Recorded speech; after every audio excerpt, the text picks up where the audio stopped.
Hi there. Welcome to the Contemplate show.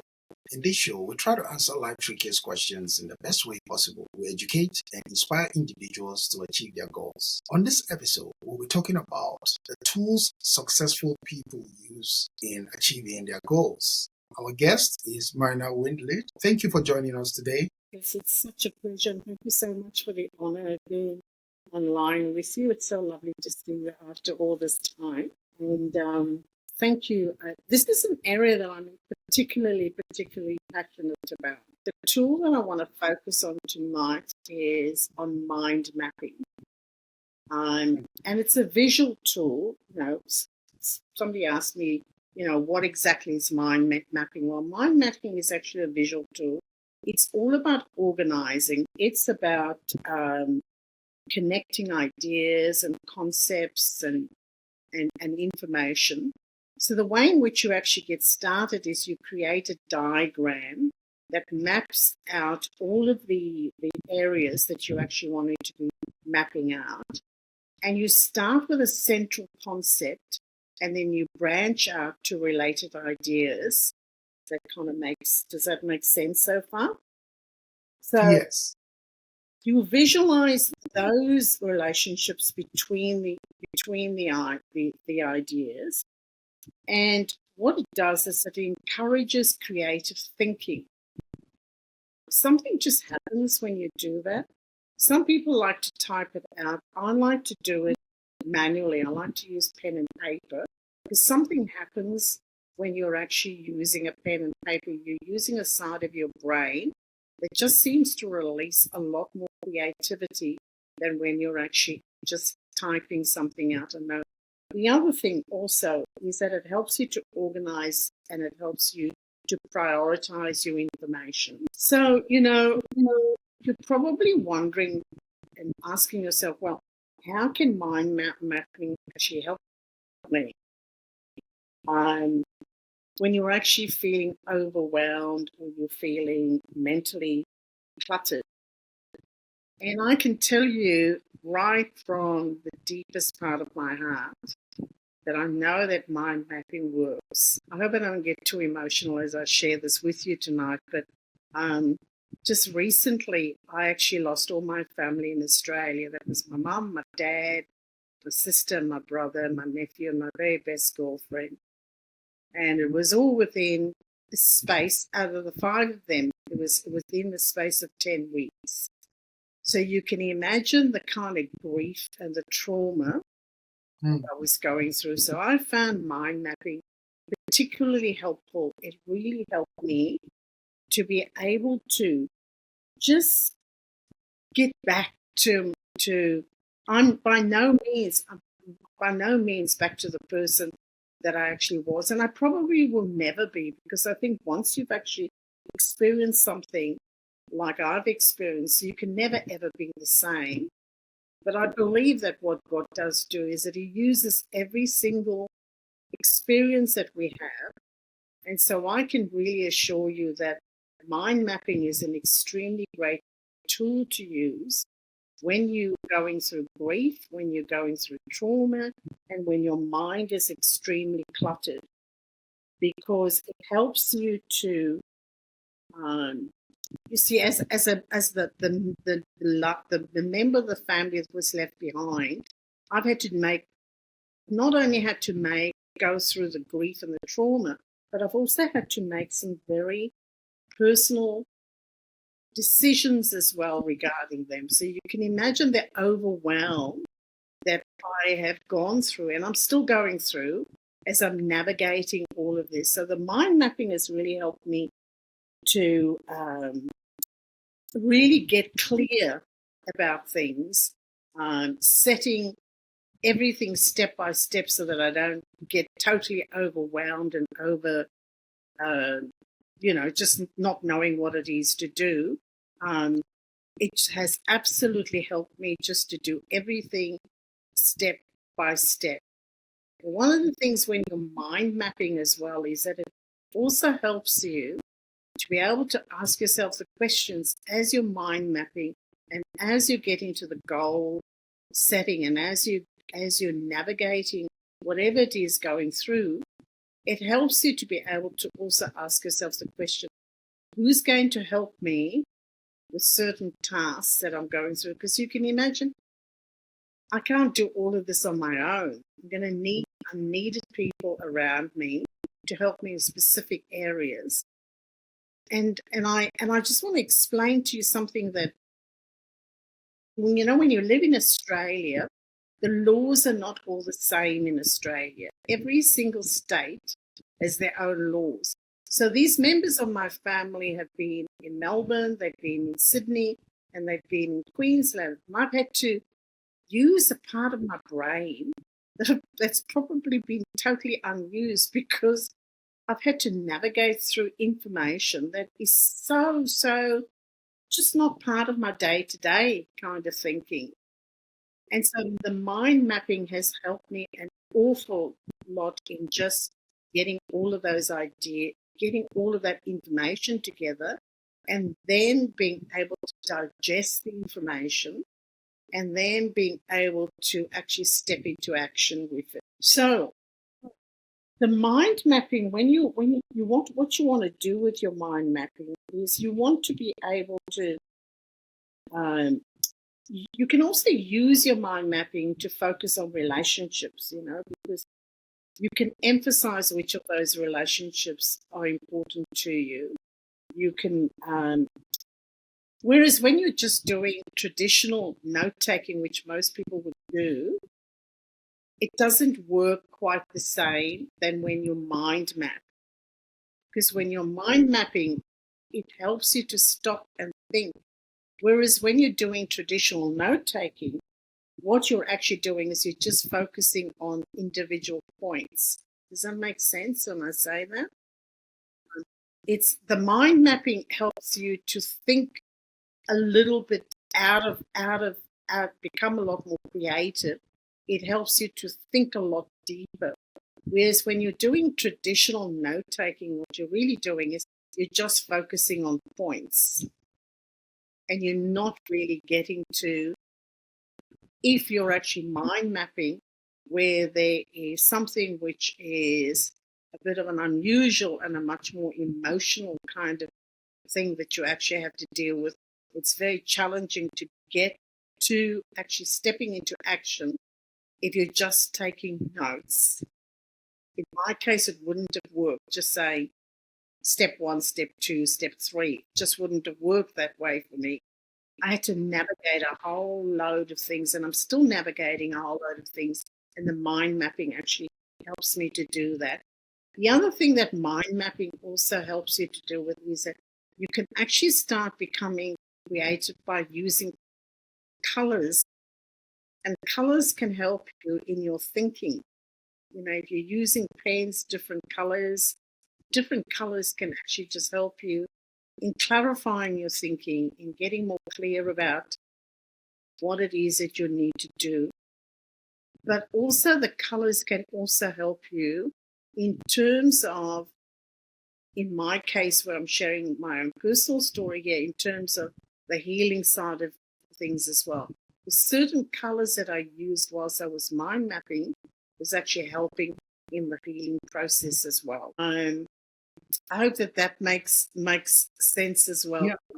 Yeah, it makes perfect sense. And the question I'm going to ask now is, so let's say we have a student or a business owner who they have goals, they have things they want to achieve. Can you walk us through the process of mind map? Yeah. Where do they do different things when you're doing your goals and you have your vision? Because as you introduced me at the beginning, I'm actually a master vision board coach.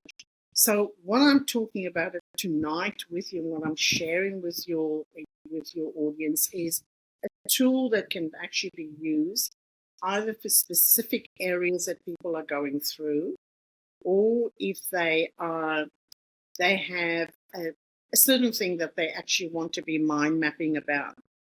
Creating a vision board and creating a vision is a little bit of a different process that I would take people through. Okay, because with most people, when you go off and you do a vision board, they will actually take you through the process of, and it's usually about cars and boats and houses and, all the material things. That's not how. And also sometimes it's just about almost like a kindergarten thing of just putting down a whole lot of pictures on a piece of paper. The way in which I actually help people with their vision boarding, it's a gift that I have. And every single session that is held, whether it's a group session or an individual session, will be completely different. There's a process. But one of the things that I specialize in is that I help people to see why it is that they can't move forward in certain areas of their life, what it is that actually holds them back, what it is that is stopping them from becoming the best version of themselves, what is actually stopping them from being able to use all of the God-given gifts that they've been given, why they won't actually step into that.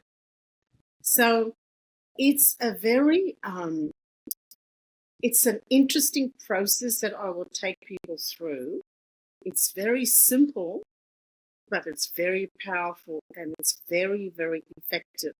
And I'll just give you an example of some of the things that have actually happened in some of the workshops that I have created, that I've actually facilitated. For example, one of the gifts that I have is that I'm able to look at the pictures that people put on their vision boards, and I'm able to interpret what those pictures actually mean. So there was a couple of clients that I actually had. One of them had a picture of an Italian dish on the thing, and he said, "Oh, look, I like Italian food." And I said, "Actually, do you realize that this has got nothing to do with Italian food? That what I'm actually seeing here right now is that there's something that you were ashamed of in your life. And as a result of that, it stopped you from moving forward." And what was very interesting about, and you might think, my goodness, how could you see that from an Italian food dish that they actually put on their vision board? But what was really amazing about this guy was he was extremely gifted. But every time when it came to him having to be promoted, he would never get the promotion in. He'd always be passed by. And what it is that the people that were interviewing, they would say, he looks good, he has all the credentials, but there's something about him. So they just pass him over. And what that something was about him was the fact that he was ashamed of something that he did in his life. And so every time he actually went off and he had this interview for his promotion, he didn't feel worthy. So then what we did is we worked through him being able to forgive himself. Do you know that 3 months later he was promoted and his income was increased 3 times more than what he was actually earning? So a lot of people, when they come along to the workshops that I do, is that someone might come along and say, "Look, I come along because I have a business idea." I remembered one mother coming along and saying, "I have a business idea. I want to start up this business. It's a way that I really want to help the family and whatever." And what came out of that, after spending time with me, what came out of it for her was that she needed to focus on her family first. If she focused on her family first, that her business would then become successful. That's exactly what happened. The moment she gave her family the attention that they needed and they deserved, the business actually expanded. Another person was this was probably the most interesting client that I had. She was actually an online client of mine, and she was very aggressive when she actually was in the room. She was very disruptive. And I actually said to her, "Look, I really think that it's better if you and I meet each other one-on-one. I don't think you're going to be working in the..." I was gracious and I was kind and compassionate towards her, but I said, "I really don't think you're disrupting the group. I think it's better if you and I do a one-on-one session." Do you know that girl, when after I did the one-on-one session, she worked through so many things. God did such an amazing healing journey with her when I did it on one-on-one. She was Miss Universe, Mrs. Universe. She was from California. She was Mrs. Universe. Eventually, she became the World Universe. Mrs. World Universe, she was nominated at. And then she actually did the trip to Kenya. She's actually a dental surgeon. And then when she went to Kenya, she trained 40 dentists in Kenya. And she's now working, she's communicating between California and Kenya, and working and helping these dentists in Kenya. Her whole life just changed, from glamour to really stepping straight into her purpose. It's not that workshop helped her to identify what her real purpose actually was. And the reason she was so disruptive in the class is that she was frustrated because for some reason she knew that what she was doing wasn't really what she was supposed to be doing. There was something else that she needed to be doing. So once she found a purpose, she still does dentistry. She still obviously, has the title of Mrs. Universe. And, she's still glamorous and she's out there, but she's found a much more fulfilling purpose in her life. So to answer your question is that there are two different things. The mind mapping is one, it's just a tool. It's just one of the tools that you can use. The vision boarding, and I call it unlock your vision. It's unlock your vision board or unlock your vision. It's a way of unlocking what it is that's actually holding you. So you can step in and you can become the very best version of yourself. And I'll just finish this off with another story as well. Somebody else had a picture on their vision board and it was a little boy on there. When I asked her, what does that mean? And she said, oh, this is the charity that I want to start. And that's not what I said. I saw. What God showed me was that there was a lot of pain that was attached. And what I discovered was that her son had died and she was holding herself responsible for his death. So that little boy wasn't part of her charity work that she wanted to do. That was her own child and her own grief that she was still holding on to. So once she was able to forgive herself for what had happened, that woman is completely different, completely and utterly different.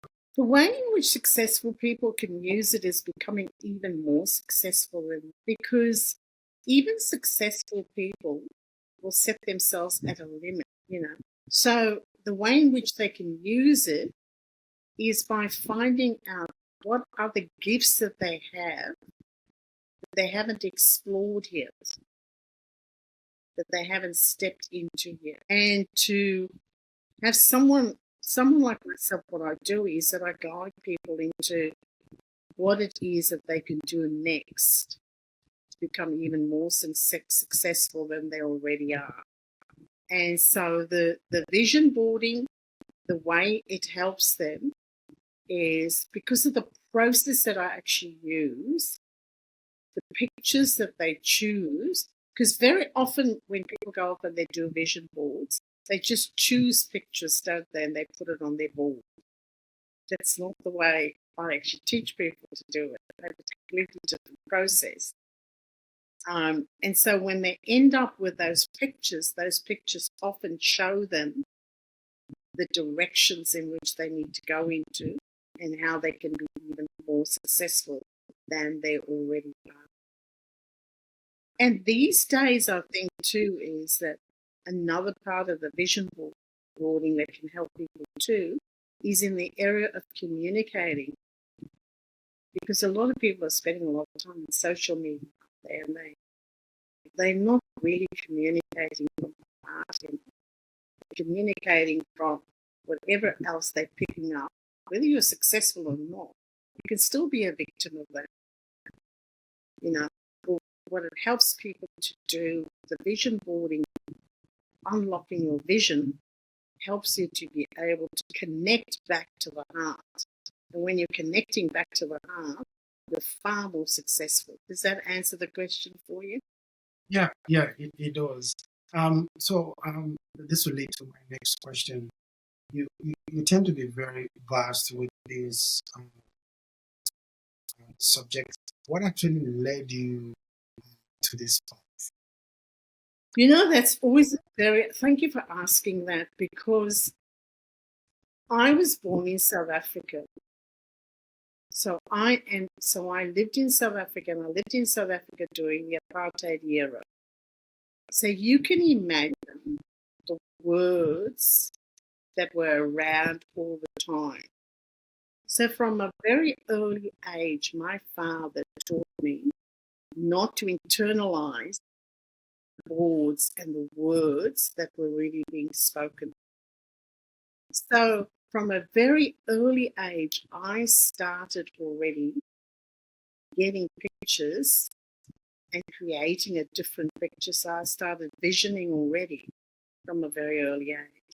When I was 12 and my father asked me what it is that I wanted to do, I said, I want to go and I want to go overseas.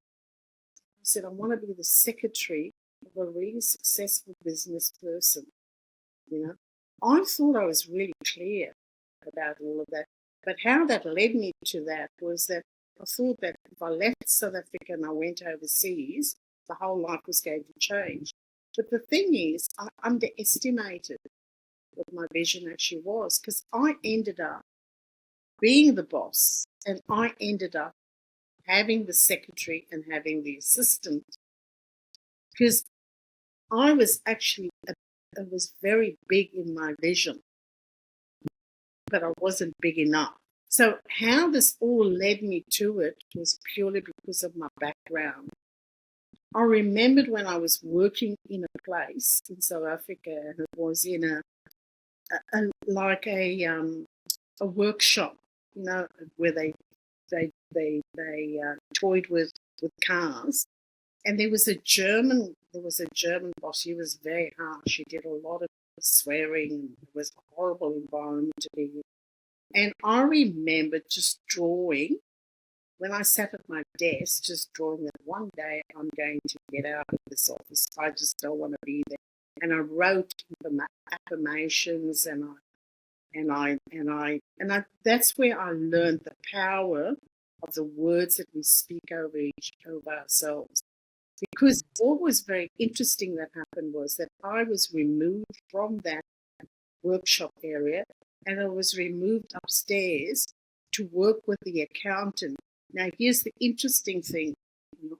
I had absolutely no experience in accountancy whatsoever. But because my desire and my vision was so strong, I moved myself out of that environment. So that's when I think right from a very early age, I realized, first of all, the power of words, and then to actually be mindful of what it is that you choose to take on yourself, that what people say to you doesn't necessarily mean that you have to take it. You can choose what it is that you want to choose, and you can reject what it is that you want to reject. And what someone says that they think what you're supposed to be, that's not the end of it. You can choose, you can make a choice. And I believe that with the vision boarding, that really opens up a lot of the power of who you can really be. It's very powerful. Yeah, it's quite powerful. I have another question for you. Now, with your experience talking to different people, groups, individuals, what role does clarity play when they go through the process with you, and how do they respond? Can you share that with us? You're talking about the process that I actually use, how people respond to it. Very different It's very interesting. It's very, very the response is very different. For some people, it's very emotional. I've had people, break down and just get into tears because they suddenly realize, wow, they've been living a small life, or they've really been challenged. For others who have finally grasped the clarity of what it is that they've been looking for, they're joyous. You can see it in their faces, the relief. Oh, now I'm really clear about, what it is I need to do and who I really am. You can see it in their faces. You can see the peace. You can see the joy. You can see the happiness in their face. And for others, and there will always be that, and it's not a majority, but there are going to be some people that resist. And that's okay if they resist. Some of them will just resist for a little while. Others will just say, this is not where I want to go, because they're too afraid to change. So it depends on the person. The person has to make the choice. I can provide the tools, and I can provide I can provide the inspiration. It's not my inspiration. It's what God gives me. The words that He gives me, that He allows, that tells me to speak into people's lives. But it's up to the person whether they want to accept it or not. And for those that accept it, some of the changes are absolutely dramatic. Really, really, really dramatic. There's just one other person that I would really like to honor here. It was another young lady who was because I do a lot of these workshops online. So this was a lady that was from Cape Town. I've not done a lot of workshops in Cape Town, but this particular girl, I met her online, and I was fascinated by the work that she actually did. And we became very good. We started communicating with each other online. And then I invited her to actually do the vision board. Now, her attitude was very much, I don't need a vision board. I'm not a kid. I don't need to cut out a whole lot of pictures. It's just going to be a whole waste of time. I don't know what she thinks she's going to be doing. I'm just not. She was very resistant, very, very resistant. Do you know that girl became the under 30s Forbes? She was listed as the top person in the under 30 category for the Forbes. And to this day, she still can't believe changes that have happened for her. It's amazing changes that have happened for her. And the interesting thing, though, is when people change in the workshop, it's not just for them, because when they change, they step back into their communities and they step back into their environments, and then they affect their environments and their communities, don't they? Because they changed. So it's a cycle, and it's wonderful to watch it, wonderful to be a part of it. So even though I might have, how did I start my journey was your question. It started off simply because of my own personal experience of it. I learned from a very early age the power of the words that you speak over yourself and the choices that you make. You can choose what other people say about you or what to do with you, or you can choose, or you can make other choices. It's no different I turned 75 this year. I can say, oh my goodness, I'm getting old. I don't. What I speak over my life is I'm saying I'm going to live a long life. And so when people speak out this nonsense to me about your aging, I refuse it. That doesn't mean that I'm not going to age. That doesn't mean that I'm not going, my hair's turned silver, you know what I mean? I had black hair, my hair's turned silver, so there's a physical change that's happened. And yes, in terms of I'm probably not as fast as I used to be, but the bottom line is I completely and utterly refuse that as I'm going to grow old, because what we think about, you've got to think about what are you going to be like when you think about your life, when you think about in 5 years' time, in 10 years' time, 15 years' time, 20 years' time, for me, I can think, well, in 20 years' time, I'm going to be old and decrepit. That's what I could speak over myself, couldn't I? Or I could turn around and say, no, I'm going to make a whole lot of decisions that, helps me to keep myself healthy and helps me to lead a productive life. So if there's anyone online tonight and they're hearing there, because we all go through this. We all say to ourselves, oh my God, I'm too old. It's too late. I'm telling you right now, it's not too late. If I shared with you some of the things that I'm doing now, you're like, man, the devil's like, what's she going to get up to today? That's where he's at with me. Can't stop me. I get up every morning and it's like, what can I do today to create a change? That's the attitude that I have when I wake up. I need to say that again because I feel like there's somebody that probably would need to hear this. Somebody that just feels, man, I'm getting old. And I haven't achieved all the things that I wanted to achieve. It doesn't matter. You still have time. Just use that time that you have and use it productively.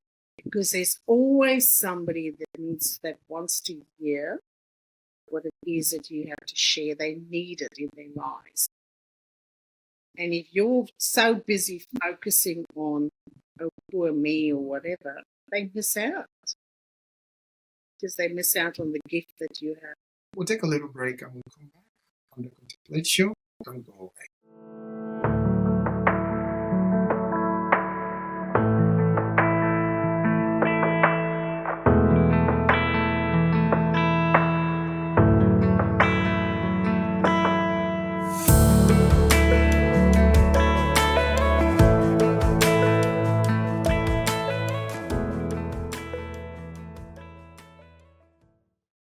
All right, we're back on the Contemplate Show, episode 17.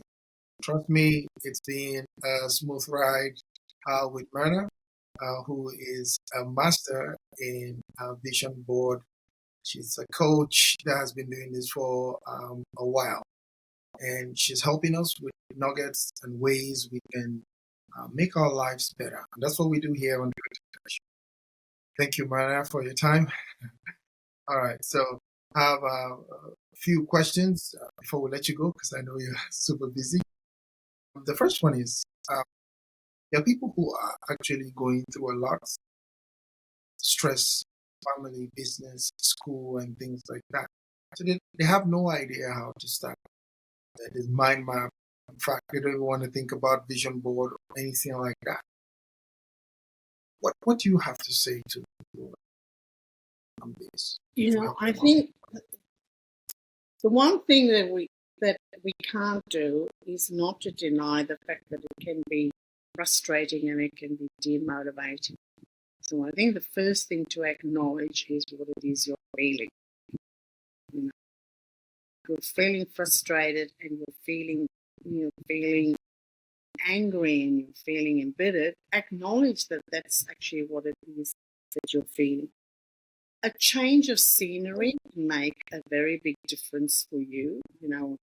That can stimulate your mind and it can spark some new ideas. The other thing too is to choose people that you can trust and because it's important for you to be able to speak about your frustrations, for you to be able to express it. You might have a friend where you can just ring them, and it might just be, look, I just need 5 minutes of your time. And, you just talk to them about whatever it is you're feeling. Or it could be, you could have someone else that you ring up and say, I need 10 minutes of your time. And you just express whatever it is that you're going through, or 20 minutes. Or if you're going through something really dramatic, then you let the person know it's going to be 30 minutes. And so they know that when you're saying 30 minutes to them, that actually means that you're going through something really serious. So you really do need their attention. Take a break, step away from the problem and do something that relaxes you or actually brings you joy. it can be a simple thing like, if you're living in an apartment, just, go to Bunnings, get some plant pots and just start growing herbs, grow some edible flowers, Because gardening, one of the things about gardening that I found is gardening teaches us an awful lot about life. You'll be amazed what you will learn when you actually learn to garden. So just choose something that is just something that can just take your mind away, and it helps you to be distracted, and it just helps you to. It's not really distracting. It's really a way of where you're actually reframing your thinking. That's really what it's about. It's about challenging those negative thoughts and trying to approach the problem from a different angle.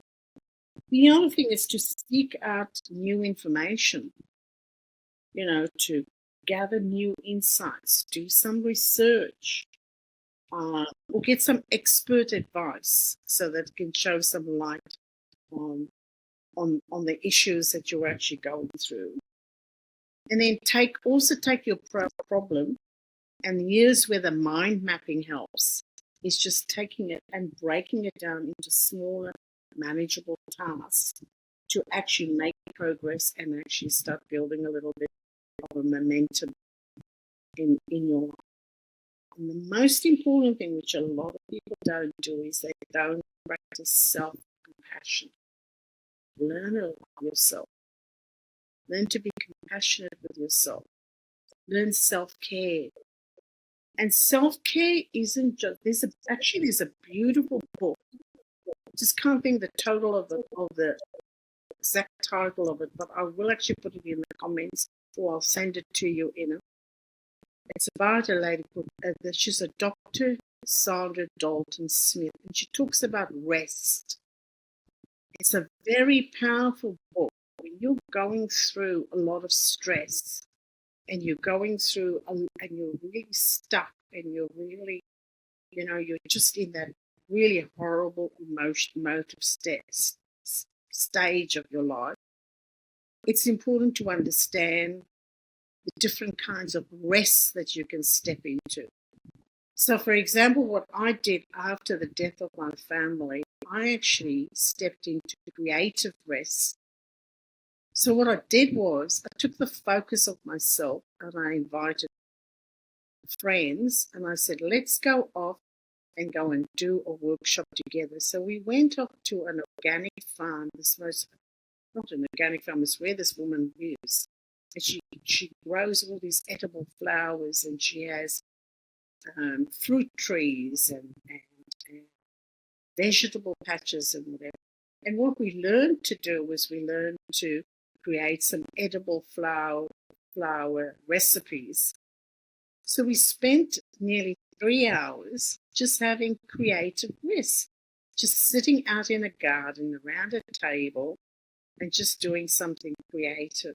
Because often when people think of rest, they think about sleeping. That's not what it's about. It's not about sleeping. Sleeping is just one part of rest. There's a lot. You can have your spiritual rest. Spiritual rest is where, you dig into your Bible, go to church, you've got physical rest. There's a whole load of different kinds of resting. And so when you're going through all of that, it's to go through that. It's to step into those different resting states. And compassion, honestly, compassion for yourself is a very, very, very important thing. And don't be afraid to cry. Don't be afraid to cry. It's a great release. Companionship too. These days, I think it is very challenging to make genuine friendships. I'm not going to deny that. I think it is. I think we need to acknowledge we're living in a very different time, where it is challenging to make, but we should never give up. We should never give up in seeking for those genuine, heartfelt relationships because they're important for our health, they're important for our well-being, and they're important to get us out of our funk. And we have a lot of things coming at us too these days. And the other thing too, I want to encourage everybody to do is when you're in that state, don't become invisible. No matter how hard it is, make yourself visible. I'm talking about visible online, and I'm talking about visible offline.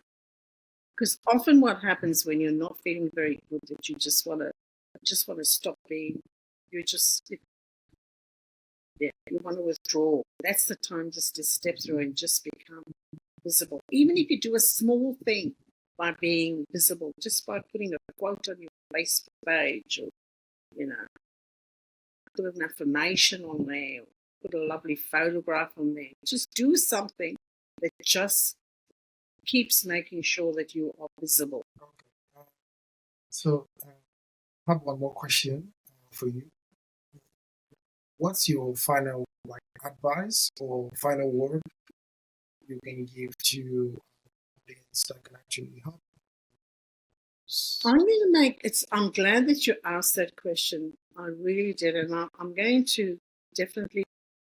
At the beginning, I said to you, I didn't really think that I had any real books, but I just felt within my spirit as I was talking to you that this is a book that I need to share. I'm going to give you that title. I think my final question is, in the days and the times that we're living in, we need to learn how to be creative when it comes to rest, because rest is your weapon. And the second thing is to be compassionate and to show yourself self-care. And then the third thing is don't hide. Don't hide. That's what the world wants you to do.